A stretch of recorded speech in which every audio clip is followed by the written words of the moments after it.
ഏട്ടാ.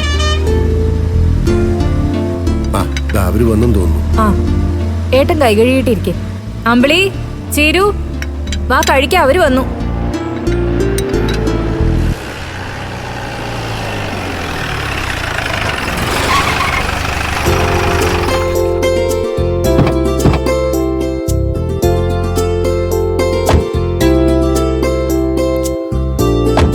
ആരാകോട്ടെ എന്താ നിക്കുന്നേ? നമുക്ക് കഴിച്ചിട്ട് കൊണ്ട് പോവാ.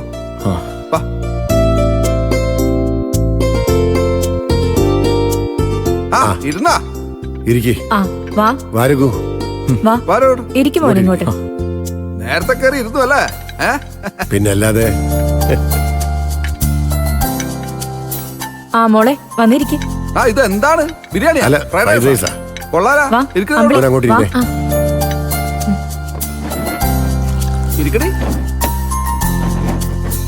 ആ നല്ല വിശപ്പ്. അമ്പിളി ഇരിക്കും. രഘുവേട്ടാ, രഘുവേട്ടൻ എവിടെയായിരുന്നു? അച്ഛനും ദാസങ്ങളും എത്ര നേരിട്ട് തിരക്കുവാ. ഹലോ, ഞാനിവിടെ തന്നെ ഉണ്ടായിരുന്നു അമ്പിളി. വെറുതെ നോണ പറയണ്ട. നിങ്ങൾ ഇവിടെ ഒരിടത്തും ഇല്ലായിരുന്നു എന്ന് എനിക്ക് ഉറപ്പാ. പോട്ടെ ചേച്ചി, രഘുവേട്ടൻ വന്നല്ലോ. ആ ചേച്ചി, ഭക്ഷണം കഴിക്കാതിരിക്കുമ്പോ ഇങ്ങനെ മുഷിഞ്ഞ് സംസാരിക്കണം. സന്തോഷത്തോടെ വിളമ്പി കൊടുക്കുന്നതാണ് ഒരു ഉത്തമ ഭാര്യയുടെ കടമ. ഉത്തമ ഭർത്താവിന്റെ. ഭർത്താവ് എന്ത് തോന്നിയാസം കാണിച്ചാലും കണ്ണടച്ച് സപ്പോർട്ട് ചെയ്യുന്ന ഒരു ഭാര്യയൊന്നും അല്ല ഞാൻ.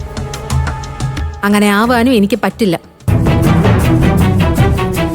അത് അമ്പിളി പറഞ്ഞതിലും കാര്യമുണ്ട്. ഭർത്താക്കന്മാരെ എല്ലാ കാര്യത്തിലും കണ്ണടച്ച് വിശ്വസിക്കാതെ സ്നേഹത്തോടെ തിരുത്തുന്നതും ഒരു നല്ല കാര്യം തന്നെയാ.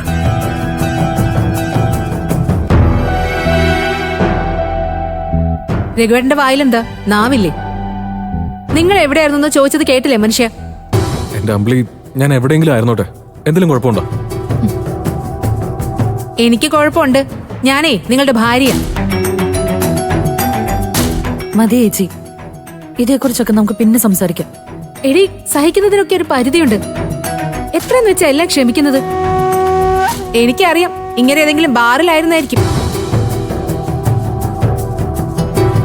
ചേച്ചി ചേച്ചി ഇങ്ങനെ സംസാരിക്കുന്നത് ശരിയല്ല. രഘുവേട്ടനെ എല്ലാവരുടെയും മുമ്പിൽ വെച്ച് ഇങ്ങനെ അപമാനിക്കുന്നത് ശരിയായ കാര്യമാണ്. അതിനിവിടെ പുറത്തുള്ളവരൊന്നും ഇല്ലല്ലോ, എല്ലാരും കുടുംബക്കാരല്ലേ. അതെ, രഘുവിനൊക്കെ മനസ്സിലാവും. അതല്ല, ചേച്ചിക്ക് എന്തെങ്കിലും കുറ്റം പറയണമെങ്കിൽ ചേച്ചി രഘുവേട്ടനും മാത്രമുള്ളപ്പോൾ പറയണം. അല്ലാതെ ഇങ്ങനെ ചെയ്യുന്നത് ശരിയല്ലെന്നാണ് എന്റെ അഭിപ്രായം. അതിനെ രഘുവേട്ടൻ ആരും കാണാതെ രഹസ്യമായിട്ടല്ലല്ലോ മദ്യപിക്കുന്നത്.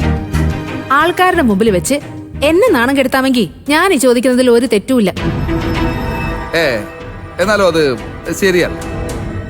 അല്ലെങ്കിൽ തന്നെ ആണുങ്ങൾ കുറച്ച് മദ്യപിക്കുന്നതിന് എന്താ തെറ്റ് അല്ലേ? ചേച്ചി പൗരുഷത്തിന്റെ പ്രതീകമാണത് അല്ലേ രഘുവേട്ടാ? ആ അതിന്റെ പേരില് ഇത്രക്കങ്ങ് ചോദ്യം ചെയ്യേണ്ട ആവശ്യമൊന്നുമില്ല അല്ലടേ.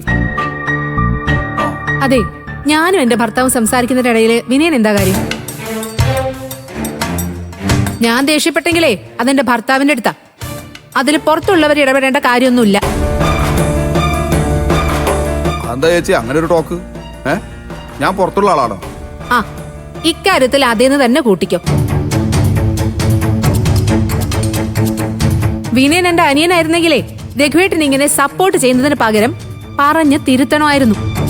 അല്ലാതെ കൊണ്ടു നടന്ന് കുടിപ്പിക്കല്ല ചെയ്യേണ്ടത്. അമ്പിളി നിർത്ത്, ആവശ്യമില്ലാത്തൊന്നും പറയണ്ട. ഓ, അപ്പൊ നാവ് അവിടെ ഉണ്ടായിരുന്നു അല്ലേ? ഇത്രയും നേരം വിനയൻ എന്നെ കുറ്റം പറഞ്ഞപ്പോ മിണ്ടാതിരിക്കായിരുന്നല്ലോ.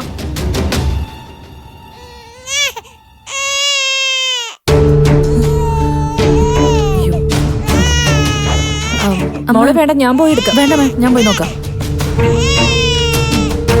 മദ്യപിച്ച് ഇങ്ങർക്ക് എന്തെങ്കിലും പറ്റിയാ അതിന്റെ നഷ്ടം എനിക്കും എന്റെ കുഞ്ഞിനും മാത്രം.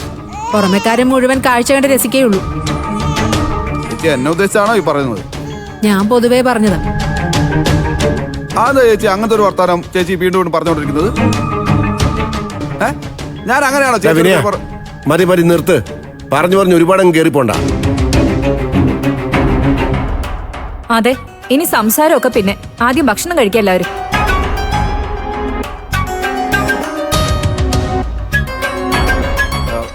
നിങ്ങൾ കഴിക്കേ, ഞാൻ ഇപ്പൊ വരാവേ. എടാ